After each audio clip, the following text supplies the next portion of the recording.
Hi అండి, నమస్తే. Welcome to me ఇష్టసఖి. నేను మీ స్వాతి. ఇవాల్టి వీడియోలో నేనైతే గణేష్ ఫెస్టివల్ని మా ఇంట్లో ఎలా సెలబ్రేట్ చేసుకున్నాను అనేది పూర్తిగా చూపిస్తానన్నమాట. అలాగే నేనే రకంగా చేసుకున్నాను, ఏం పనులు చేశాను, ఆ రోజు ఎలా చేసుకుంటే మంచిదన్న విషయాన్ని కూడా తెలియజేస్తాను.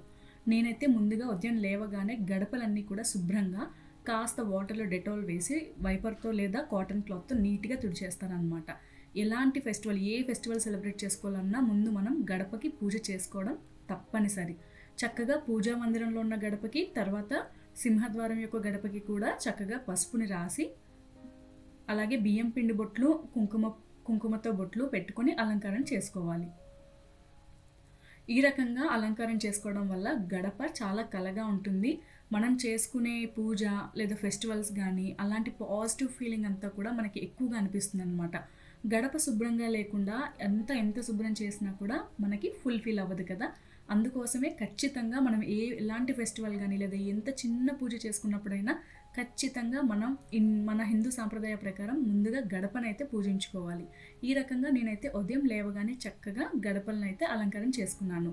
నేను అంతకుముందు చేసిన పనులు ఏంటంటే ఇల్లంతా మాపు కొట్టడం, తర్వాత బాల్కనీస్ కడగడం, ముగ్గులు పెట్టుకోవడం. ఈ రకంగా చూడండి, ఈ రకంగా నాకు పెద్దగా ముగ్గులు రావు, కానీ నాకు తెలిసిన విధంగా నేనైతే ముగ్గులను వేసుకుంటాను.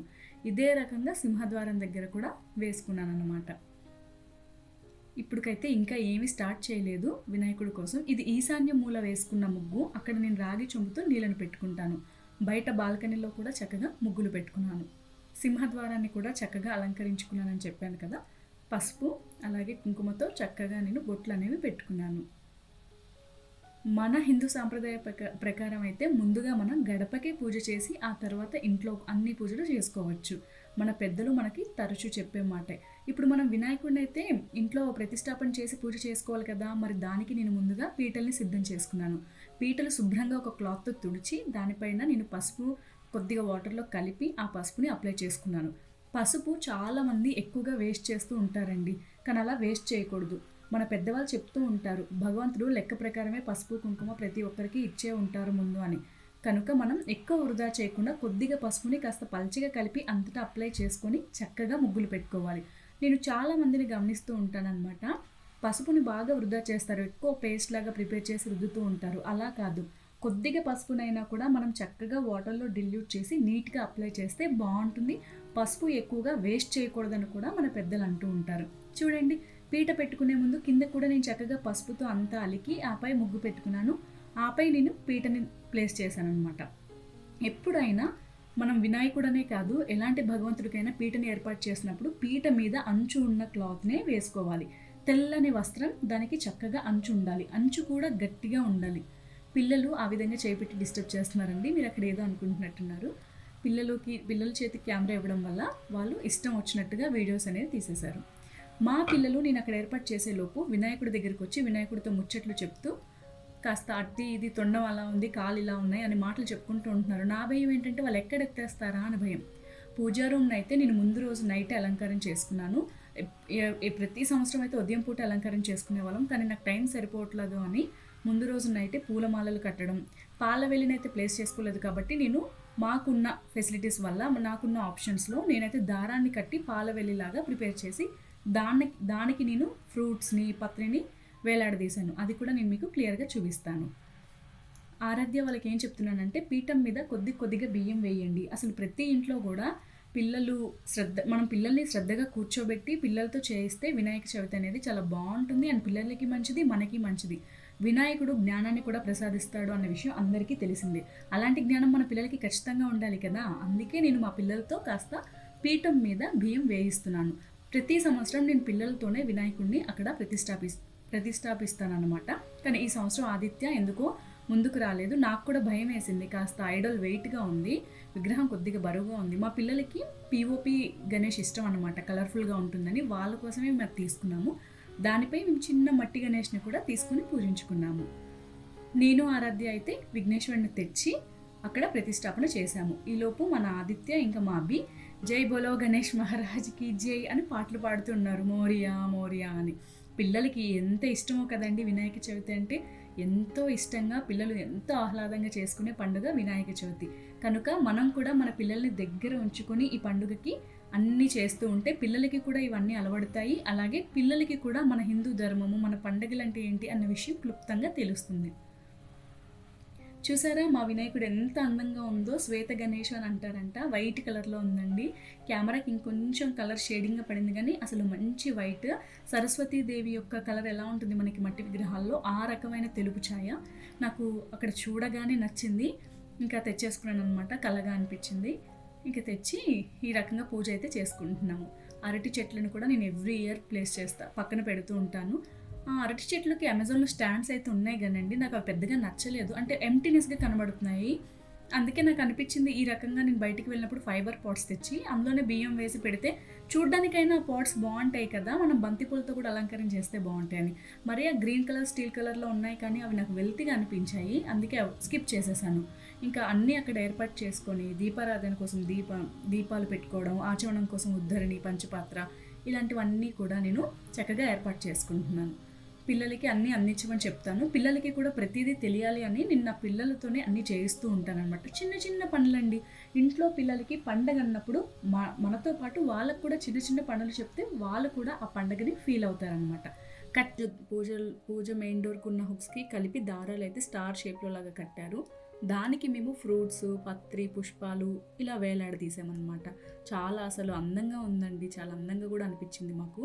నేను పిల్లల్ని కూర్చోబెట్టుకొని అన్నీ కూడా చేసుకుంటున్నాను ఒక్కొక్కటి.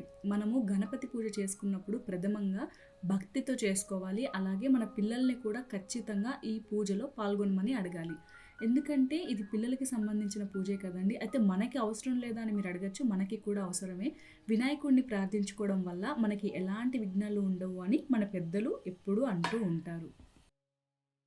ఇంట్లో మనం చేసే ప్రతి పూజ కూడా పిల్లలకి కూడా దగ్గరగా ఉండి కాస్త వాళ్ళని వీక్షించమని అడగాలి. అంటే వాళ్ళని కూడా పూజలో శ్రద్ధగా కూర్చోబెట్టి ఆ పూజా విధానాన్ని వాళ్ళకి చూపించాలి. తరువాత తరానికి మనం అదే నేర్పించాలి కదండి. ఇప్పుడున్న కల్చర్, ఇప్పుడున్న జనరేషన్ ప్రకారం ఎవ్వరూ కూడా భక్తి శ్రద్ధలతో భగవంతుడిని అయితే ఆరాధించట్లేదు. బాగా అంగరంగ వైభవంగా ఆరాధించాలనుకుంటున్నారు, ఆడంబరాలకి చూస్తున్నారు తప్ప అసలు ఆరాధన అంటే ఏమిటి, ఏ రకంగా మనం భగవంతుడిని పూజించుకోవాలి అన్న విషయాన్ని అయితే మర్చిపోతున్నారు. నేనైతే ఇక్కడ అన్ని భగవంతుడికి కావాల్సినవన్నీ కూడా ఒక్కొక్కటి నెమ్మదిగా ఏర్పాటు చేస్తున్నాను. మా పిల్లలకి ప్రతిదీ అందించమని అడుగుతాను. గంధం బొట్లు కూడా పిల్లలతో కూడా పెట్టిస్తాను. వీలుంటే మీరు కూడా మీ ఇంట్లో పిల్లలకి చిన్న చిన్న పనులు, దీపపు కుందులకి బొట్లు, తర్వాత విగ్రహాలకి బొట్లు, తమలపాకులు మాల లేకపోతే తమలపాకులు అల్లడం, ఇలాంటివి పుష్పమాల గుచ్చడం. నాకైతే మా ఆరాధ్య పుష్పమాలలు కూడా గుచ్చిస్తుందండి విగ్రహాలకి సరిపడా. ఈ రకంగా మనం పిల్లలకి ఫస్ట్ నుంచి నేర్పిస్తే వాళ్ళకి కూడా పూజా విధానం అంతా అర్థమవుతుంది. మనము లేని పక్షంలో లేదా ఆడవాళ్ళకి కొన్ని ఋతుక్రమ ప్రాబ్లమ్స్ వస్తాయి. అలాంటప్పుడు ఎప్పుడైనా మనం పూజ చేసుకోవడానికి అర్హులం కాము, మనము ఈ సమయంలో పూజించలేము అన్నప్పుడు ఇప్పుడు మనం నేర్పించిన ఇదంతా కూడా వాళ్ళకి పూజ కోసం ఉపయోగపడుతుంది అనమాట. పైగా భగవంతుడి వైపు మనం వాళ్ళని అడుగు వేయిస్తే వాళ్ళ ఆలోచనలు చక్కగా ఉంటాయి.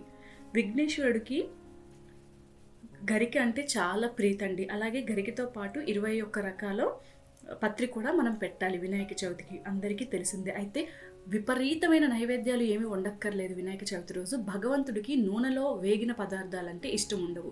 భగవంతుడికి ఆవిరిలో ఉడికిన పదార్థాలు మాత్రమే పెట్టాలి.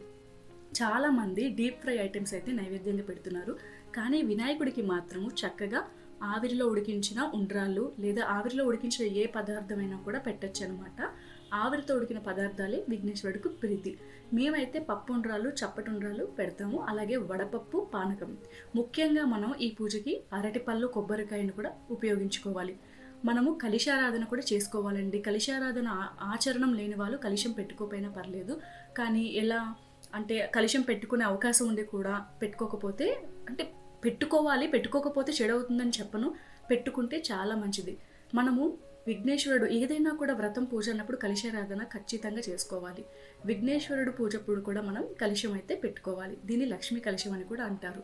అంటే మన ఇంట్లో లక్ష్మీ గణపతి పూజ జరుగుతుందని అర్థం. ఈ రకంగా కలశారాధన చేసి పూజ చేసుకున్నట్టయితే మంచి ఫలితం కూడా ఉంటుంది. ఎప్పుడైనా మనము వినాయక చవితి చేసుకుంటున్నప్పుడు వినాయకుడిని తూర్పు ముఖంగా మనం పెట్టుకోవాలన్నమాట. ఈ రకంగా పెట్టుకుంటే ఇంటికి చాలా మంచిది, ఎలాంటి ఆటంకాలు కూడా మన జీవితాల్లోకి రావు అని పెద్దలు అంటున్నారు. చక్కగా మేమైతే ఆడియో ప్లే చేసుకొని లేదా వ్రత కథ పుస్తకం చదువుకొని పూజ చేసుకున్నాము. వినాయక చవితి రోజు మనందరికీ తెలిసిందే వ్రత కథ మొత్తం చదివి అలాగే విని అక్షింతల్ని భగవంతుడి పాదాల దగ్గర పెట్టి ఆ తర్వాత మన శిరసును వేసుకుంటే మనకి అపనిందలు నీలాపనిందలు ఉండవని మన వ్రత కథలో క్లియర్గానే చెప్పారనమాట. చూశారు కదా, ఈ విధంగా మేమైతే విఘ్నేశ్వరుడికి గరిక మాలను కూడా వేసామండి. గరిక అంటే వినాయకుడికి చాలా ప్రీతి.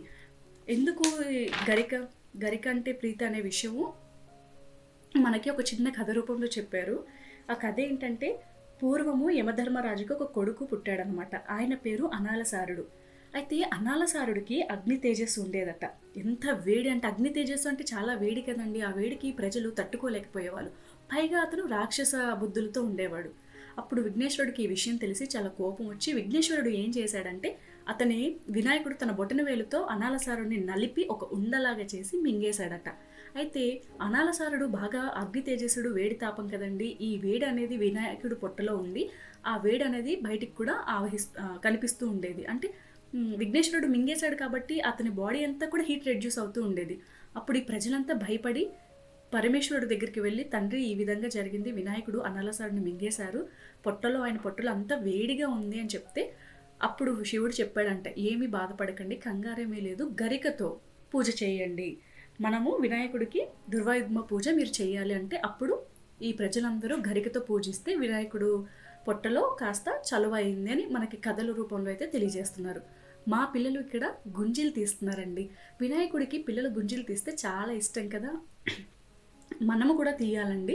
వినాయక చవితి రోజు ఖచ్చితంగా మేము ఈ పని అయితే చేస్తాము. అలాగే ఎక్కడైనా విఘ్నేశ్వర ఆలయంకి వెళ్ళినా, ఎక్కడైనా దేవాలయంలో వినాయకుడికి సపరేట్గా చిన్న గోపురంలాగా గుడి ఉన్నా మేమైతే ఖచ్చితంగా గుంజీలు అయితే తీస్తాము.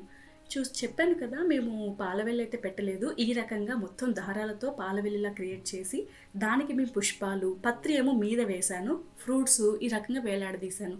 ఎందుకంటే నాకు ఎప్పుడు అనిపిస్తుందండి, పాలవెల్లి వినాయకుడికి ఎందుకు పెడతామంటే ఆయనకి తొండం కదా, ట్రంక్ ఉంటుంది కదా, ఇలా ట్రంక్ నెత్తి ఇలా అందుకొని తింటారేమో అని అనిపిస్తుంది నాకు. ప్రతిసారి వినాయక చవితికి అలాగే అనిపిస్తుంది. చూడడానికి కూడా చాలా అందంగా ఉంటుంది. నేనైతే సింపుల్గా చేసుకున్నానండి. కాస్త పప్పు ఉండ్రాళ్ళు, చప్పటి ఉండ్రాళ్ళు, పానకం, వడపప్పు నైవేద్యంగా పెట్టాము. ఈ రకంగా మా పూజ అయితే చేసుకున్నాము. అలాగే మీకు తెలుసా, ప్రతి బుధవారం ఏ ఇంట్లో అయితే గరికతో విఘ్నేశ్వరుని పూజిస్తారో ఆ ఇంట్లో ఎప్పుడు గొడవలు జరగవంటండి, నెగిటివ్ ఎనర్జీస్ ఉండవంట. మనము గరికతో ప్రతి బుధవారం విఘ్నేశ్వరుని పూజిస్తే కొందరి ఇళ్లలో తరచూ గొడవలు, తల్లి పిల్లలకి పడదు, పిల్లలు మన మాట వినకపోవడం ఈ రకంగా ఉంటాయి కదండి. అలా ఉండవంట గరికతో పూజించడం వల్ల. సో మీకు గనక ఒకవేళ ఈ ఇన్ఫర్మేషన్ యూజ్ అయితే మీరు కూడా ప్రతి బుధవారం ఈ రకంగా పూజ చేసుకోండి. చూసారు కదా అండి మా వినాయక చవితి వ్లాగ్. నేను ఈ సంవత్సరం మా ఇంట్లో విఘ్నేశ్వరుడికి పూజించుకున్న విధానం, మా వినాయకుడు ఈ రకంగా ఉన్నారండి. మీకు ఈ వీడియో నచ్చిందా? ఈ వీడియో నచ్చినట్టయితే ఖచ్చితంగా నా వీడియోని లైక్ చేయండి. మీకు ఏ విధంగా అనిపించింది అనేది కింద కామెంట్స్ రూపంలో తెలియచేయండి. కీప్ వాచింగ్, మీ ఇష్టసఖి.